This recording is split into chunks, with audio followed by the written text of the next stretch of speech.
Hey, I'm Hunt, and this is Hunt on LSU, your channel for LSU Fighting Tiger football talk. Enjoy the video. We want you to leave a comment below, hit that like button, and subscribe right below the video. Enjoy. The LSU guys who were drafted, we know that Thursday got off to a great start for LSU. Jaden Daniels goes number 2 in the draft. Malik Neighbors 4 picks later at number 6, and Brian Thomas comes off the board at number 23 to Jacksonville. So a great start for LSU in the NFL draft. And then just a kind of a coincidence, Jacksonville takes Maason Smith in the second round with the 48th pick. And I want to say very, very publicly, right here on the airwaves, right here on YouTube, wherever you may be accessing us to listen, I was dead flat wrong. Absolutely wrong. I said when Maason Smith declared for the draft, that's a big financial mistake. Because that is a guy who has not stayed healthy, who has no production at the college level, who has no game film of note to go off of, that could be a high-round pick based on his projectables, but feels like he'll probably be somewhere in the neighborhood of a 5th or 6th round pick, might not make a team. His career could be over before it even starts.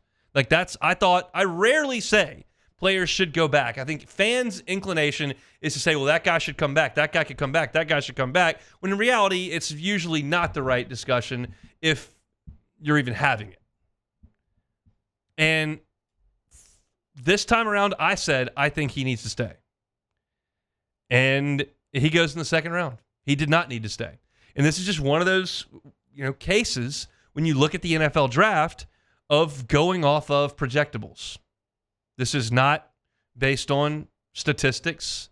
It's not based on some sort of preponderance of evidence on the film tape.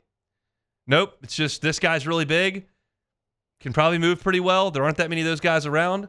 We'll take him. Hey, Charles Hannigrove comes in and brings me an umbrella. What a wonderful gesture by Charles Hannigrove. That's first-class stuff there. Just drops it right there on the desk. I've now got an umbrella. That's definitely a first-class move by him there. That was a first-class move by Charles Hannigrove. Walks in, just plops the purple and gold umbrella right here. Got Toonses on it. So this is going to probably be, I'm guessing, about 15 years old. But it looks to be functional. So appreciate Charles Hanniger for that. I did say that I have an umbrella at my desk. It just doesn't make its way to my car. So, but yeah, Maason Smith.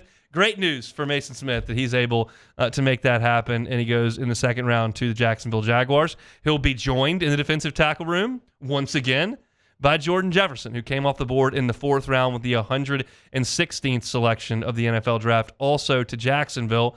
Jefferson's a guy who did put some quality film on tape and has logged a ton of collegiate snaps. He doesn't have the size, the measurables of Maason Smith, but does have a lot of college football under his belt. And that's a guy that I think we didn't talk a ton about last year because everybody on LSU's defense, for one reason or another, had issues. There was not anybody on LSU's defense that you would point to and go, man, awesome job you're doing out there.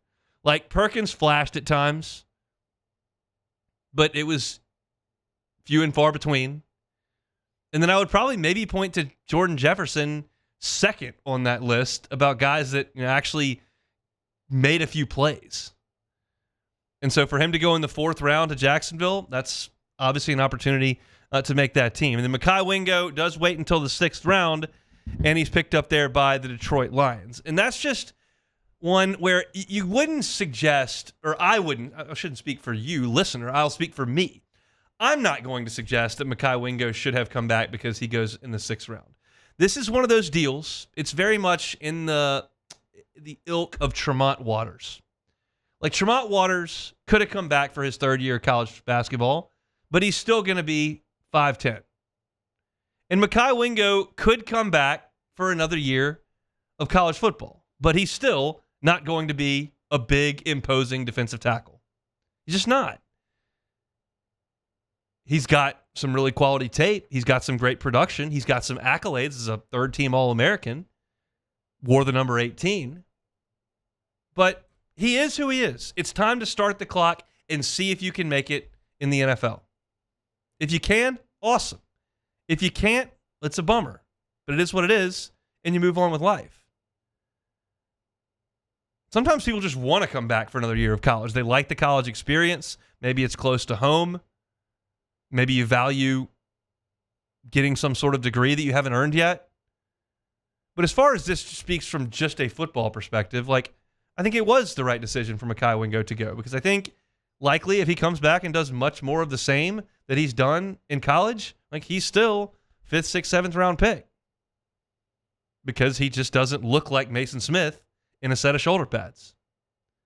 So I'll be pulling for all these guys. It's a little bit odd that you had 3 guys drafted off that defense that was so poor most of the year. But you hope these guys have found themselves a great opportunity. I think for me, the story for LSU is obviously in this draft going to be the 3 guys on offense, but I'm maybe most curious about what happens to Maason Smith, Jordan Jefferson, and Makai Wingo based on where they were selected, the organizations that they're joining, and what they can get out of that. Maason Smith, can he stay healthy and unlock that unlimited potential? Makai Wingo, can he overcome the size disadvantage that he's been given? He overcame it in college. Can he overcome it at the next level? He'll have an opportunity to do that with a team that's got a really, really good culture about it right now with the Detroit Lions. And I would not suggest that's a coincidence that an organization that's got such a great vibe around it right now and such a great culture like Detroit would take a guy that was tagged the number 18, even though it was a transfer into LSU. I think that's really, really cool for Makai, and hopefully things very much work out for him. So LSU has 6 guys drafted: Jaden Daniels, Malik Neighbors, Brian Thomas in round 1. Maason Smith goes in round 2. Jordan Jefferson in round 4. Makai Wingo rounds it out in round 6. That's your LSU guys in the NFL draft. Hey, thanks for watching Hunt on LSU. Before you get out of here, do us a couple of favors. Hit that like button, leave your comments below, and subscribe to the channel for all your Fighting Tiger football talk. See you next time.